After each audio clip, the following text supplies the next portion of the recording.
नमस्कार, मैं डॉक्टर आशीष कुमार श्रीवास्तव हूँ। मैं एक न्यूरोसर्जन और स्पाइन सर्जन हूँ। आज सीरजम कंपनी के सौजन्य से मुझे ये अवसर मिला है कि मैं आपसे रीढ़ की हड्डी का जो गर्दन का हिस्सा होता है उसमें होने वाली बीमारियों के विषय में आपसे कुछ बातचीत करूँ।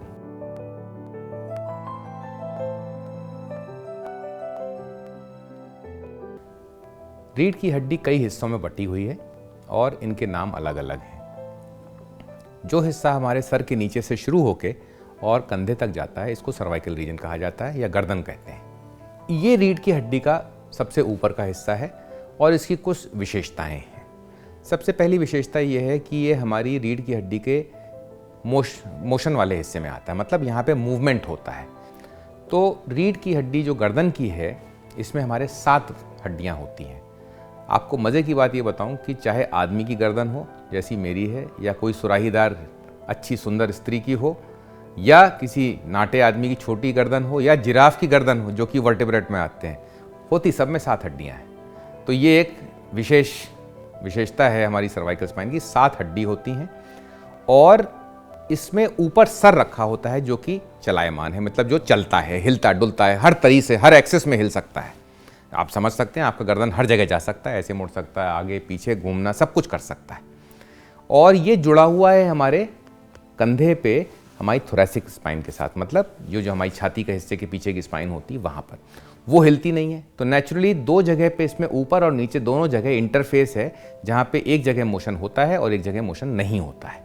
तो इसका अपना अलग असर पड़ता है सर्वाइकल स्पाइन के ऊपर। इसके अलावा गर्दन की हड्डी हमारी जो है वो 5वें-7वें महीने से जब बच्चा सर उठाने लगता है तब जो है थोड़ा सा गोलाकार हो जाती है। उसमें एक सेकेंडरी कर्व आता है जिसको हम सर्वाइकल लॉर्डोसिस कहते हैं। अच्छी स्वस्थ सर्वाइकल स्पाइन के अंदर ये ताउम्र बना रहता है। इसके अलावा आप देखेंगे कि दिमाग से बनने वाली सारी नसें जो हैं रीढ़ की हड्डी के जाती हैं, स्पाइनल कॉलम से जाती हैं। तो यहाँ पर सबसे मोटा हिस्सा होता है स्पाइनल कॉर्ड का, और उससे फिर हर स्तर पे एक नस जाती जो कि हाथ को हमारे सप्लाई करती है। इसके अलावा इसके आसपास बड़े क्लोजली पास में बिल्कुल वो नाड़ियाँ हैं जो कि हमारे दिमाग में खून ले जाती हैं और खून लाती हैं। इसके अलावा हमारे खाने की नली और सांस लेने की नली वो भी जो है सर्वाइकल स्पाइन की रीढ़ की हड्डी से बड़े अंतरंग रूप से स्थित होती है। तो ये सारी विशेषताएं जो हैं सर्वाइकल स्पाइन को एक अलग रूप देती हैं। हमारी शरीर की संरचना बिल्कुल लगभग मैथमेटिक्स जैसी है।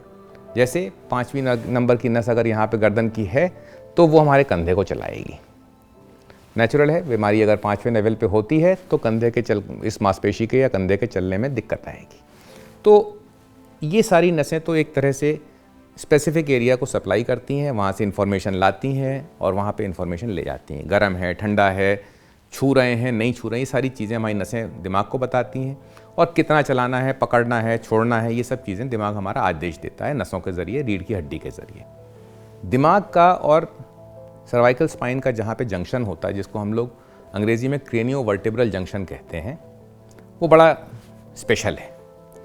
वहाँ पे सबसे ज़्यादा मूवमेंट होता है और सबसे ज़रूरी बात यह है कि वहीं पे हमारा थोड़ा सा ऊपर अपर सर्वाइकल कॉर्ड या मेडुला का हिस्सा रहता है। मेडुला ऑब्लांगाटा आप सब लोग समझते होंगे, बड़ा ज़रूरी हिस्सा है हमारे ब्रेन स्टेम का, जिससे कि हमारा हृदय या हार्ट और सांस लेने की प्रक्रिया जो है वो वहीं से कंट्रोल होती है, वहीं से शुरू होती है, जो कि हम कभी सोचते भी नहीं, कितनी स्वाभाविक है, नेचुरल है कि हम लोग कभी उस बारे में ध्यान भी नहीं देते। जब तक सांस चल रही कोई ध्यान नहीं देता कि सांस कैसे चल रही है, लेकिन वो उसी हिस्से से होता है।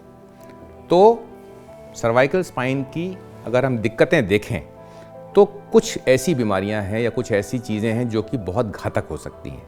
यदि इन हिस्सों पे चोट लगती है तो हम लोगों की जान जाने से लेके और शरीर का पूरा हिस्सा पैरालाइज हो जाए, ऐसी स्थिति भी आ सकती है। तो सर्वाइकल स्पाइन की या रीढ़ की हड्डी जो सर्वाइकल रीजन में है और स्पाइनल कॉर्ड वहाँ पे जो है, उससे काफ़ी घातक बीमारियाँ हो सकती हैं, इसलिए इसका ध्यान रखना बहुत ज़रूरी है।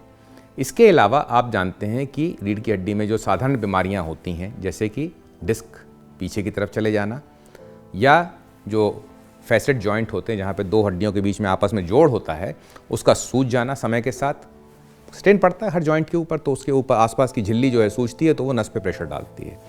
या स्पाइनल कॉलम जो बना हुआ है, जिसके अंदर से स्पाइनल कॉर्ड जा रही है, उसके चारों तरफ के लिगामेंट्स भी समय के साथ स्ट्रेस लेते लेते लेते मोटे हो जाते हैं।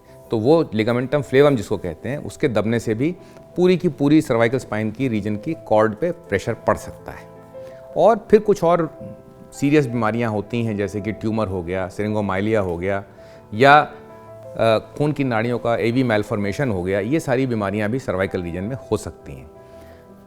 कभी कभी पूर्ण रूप से सर्वाइकल स्पाइन का पूरा हिस्सा जो है अंदरूनी तरह से दबता है, कॉर्ड दबती है, क्योंकि लिगामेंट्स बहुत मोटे हो जाते हैं। इसको हम सर्वाइकल स्टेनोसिस भी कहते हैं, या जो है इसको हम स्पाइनल कैनाल स्टेनोसिस कहते हैं। अब इस सबसे लक्षण क्या होते हैं?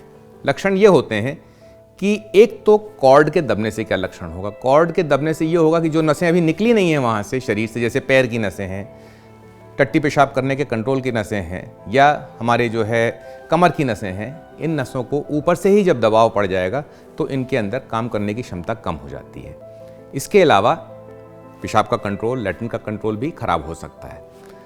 अगर एक स्पेसिफिक लेवल की या स्तर की जो नस है उस पर प्रेशर पड़ता है तो उससे सप्लाई होने वाली मांसपेशियां कमज़ोर हो जाएंगी, जैसे हमारा हाथ मोड़ना कम हो सकता है, या हमारी उंगलियों की ग्रिप कम हो सकती है, तेज़ दर्द हो सकता है। ख़ास तौर पे गर्दन के पीछे से जाके करंट जैसा दर्द जब हाथ में जाए तो ये आमतौर पे डिस्क जैसा लक्षण होता है।